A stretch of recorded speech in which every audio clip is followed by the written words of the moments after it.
Friends, ఇవాల్టి recipe అయితే అరటికాయ ఫ్రై. ముందుగా అయితే పాన్‌లో 2 స్పూన్స్ ఆఫ్ ఆయిల్ వేసేసుకొని, 1 స్పూన్ ఆఫ్ మినపగుండ్లు, 1 స్పూన్ ఆఫ్ ఆవాలు వేసేసుకొని, అందులోనే ఆల్రెడీ సన్నగా కట్ చేసి పెట్టుకున్న ఉల్లిపాయ ముక్కల్ని వేసేయాలి. ఇప్పుడు నిలువుగా చీల్చి పెట్టుకున్న గ్రీన్ చిల్లీస్‌ని కూడా యాడ్ చేయాలి.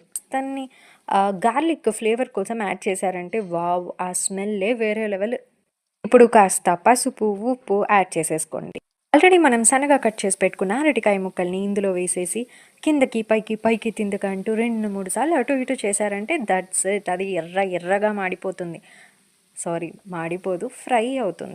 ఇప్పుడు మన టేస్ట్‌కి తగినట్లు కారం పొడి వేసేసుకొని ఇంకోసారి కిందకి, పైకి అన్నారంటే అదే సార్. కిందకి, పైకి ఫ్రై చేశారంటే కబాబ్ ఉంటుంది కదా! ఆ రేంజ్‌లో వస్తుందనమాట. చాలు సూపర్ ఉంటుంది. అంతే.